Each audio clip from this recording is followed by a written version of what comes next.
हरियाणा में सीईटी 2025 का काउंटडाउन शुरू हो गया है और डाउनलोड किए जा रहे हैं अब एडमिट कार्ड्स। अब तक 10 लाख से ज़्यादा एडमिट कार्ड्स डाउनलोड हो चुके हैं। 26 और 27 जुलाई को सीईटी की परीक्षा होनी है। परीक्षा की तैयारियों में शासन और प्रशासन जुटा हुआ है। बड़ी खबर आपको बता रहे हैं हम इस वक्त की ये बड़ी जानकारी। लंबे वक्त से इस एग्ज़ाम का इंतज़ार था और अब ये एग्ज़ाम फाइनली हो रहा है। सीईटी 2025 का काउंटडाउन शुरू हो चुका है और अब एडमिट कार्ड्स भी डाउनलोड किए जाने शुरू कर दिए गए हैं। अगर आप भी सीईटी का ये एग्ज़ाम देने वाले हैं तो एडमिट कार्ड को तुरंत जाकर डाउनलोड कर सकते हैं। 10 लाख से ज़्यादा एडमिट कार्ड्स अभी तक डाउनलोड हो चुके हैं। 26 और 27 जुलाई को सीईटी की ये परीक्षा होगी।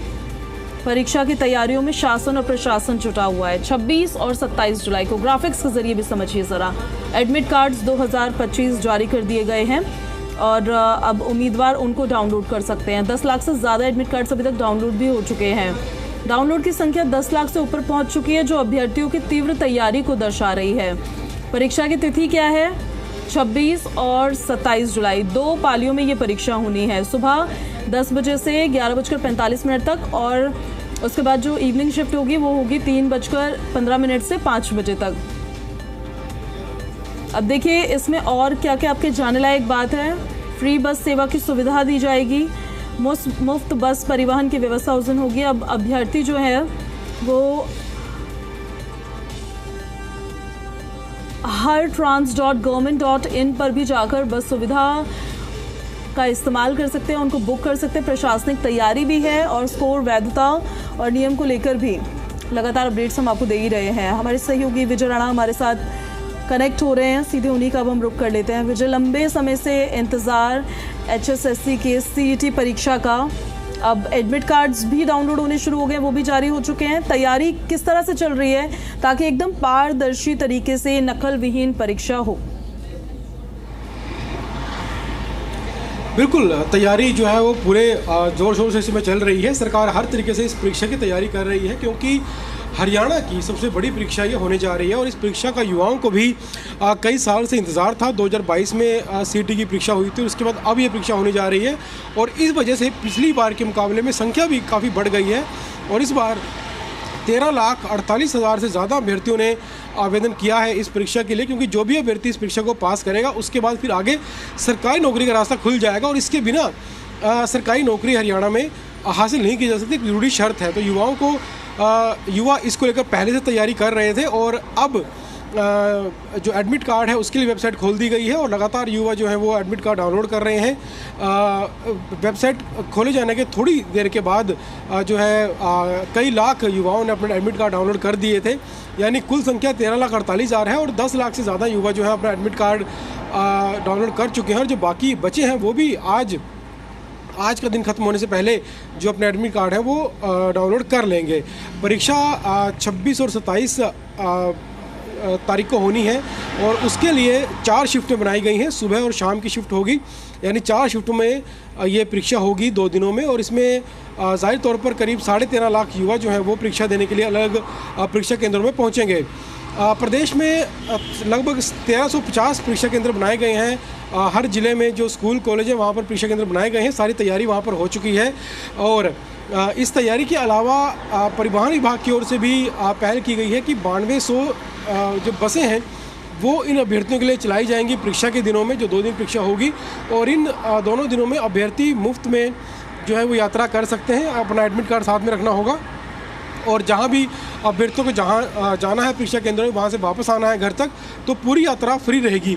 हालांकि इसके लिए भी वेबसाइट जो परिवहन विभाग की वो खोली गई है जिसमें अभ्यर्थी अपना रजिस्ट्रेशन करवा सकते हैं पहले से, ताकि परीक्षा के दिन वो मुफ्त यात्रा का लाभ ले सकें। और इसको लेकर भी 9 लाख से ज़्यादा अभ्यर्थियों ने अपना रजिस्ट्रेशन करा लिया है जो मुफ्त सेवा का लाभ लेना चाहते हैं। कोशिश यही की गई है हरियाणा स्टाफ सिलेक्शन कमीशन की ओर से कि जो परीक्षा केंद्र हैं वो गृह जिले में हो, आसपास हो, जहां दूर ना हो। तो इस तरह की जो कोशिश है वो की गई है और 26 और 27 जुलाई को परीक्षा आयोजित की जाएगी। जी, ये भी ज़रा बताइए कि जो सीईटी स्कोर है वो 3 वर्षों तक वैध रहेगा, ऐसा बताया जा रहा है, क्या इसका मतलब होता है? एक बार अपना सवाल दोबारा पूछिए। जो सीईटी स्कोर है वो 3 वर्षों तक वैध रहेगा, ऐसी भी इंफॉर्मेशन मिलती है इस एग्ज़ाम से जुड़ी हुई, इसका क्या मतलब होता है?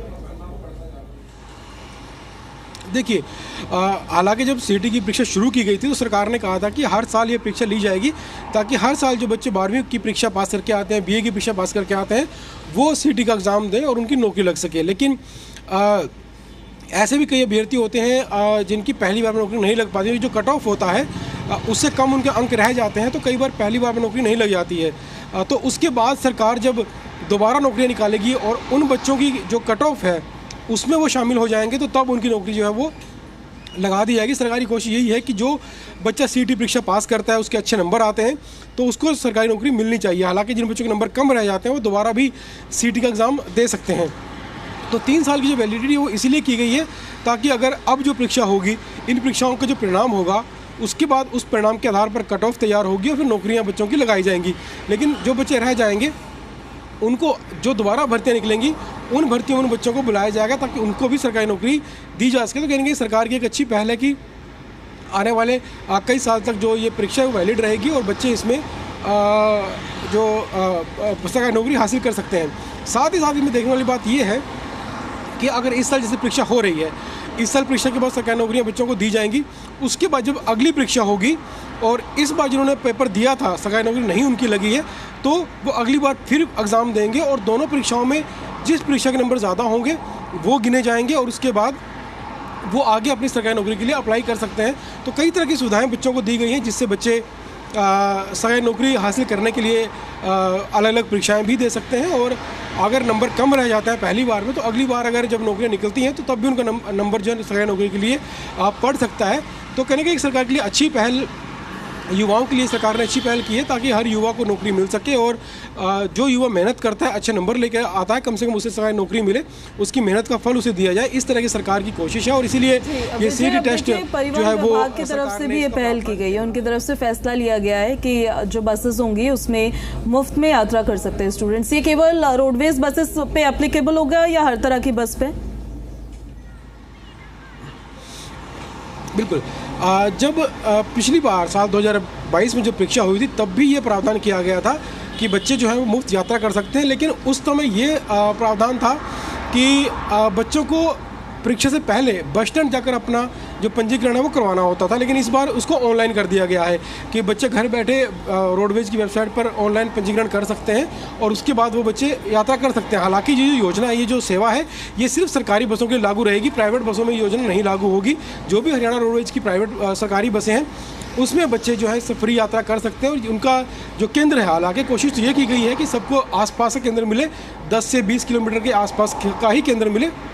लेकिन अगर किसी बच्चे को थोड़ा दूर का केंद्र भी मिलता है तब भी उसे घबराने की ज़रूरत नहीं है। सरकार ने अतिरिक्त बसें भी चलाई हैं जिससे बसों में भीड़ भाड़ ना हो और बच्चे आराम से सुगमता से जो यात्रा है वो कर सके। यात्रा भी पूरी तरह बच्चों की फ्री रहेगी, तो उनको किराया खर्चने की भी चिंता नहीं है।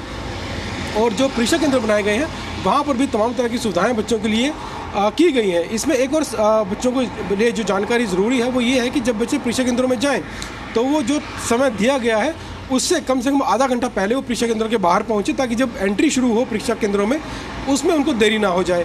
साथ ही साथ जब परीक्षा के केंद्रों में वो एंटर करेंगे तो उन्हें पेन पेंसिल के अलावा और कोई भी सामान अंदर ले जाने की अनुमति नहीं होगी।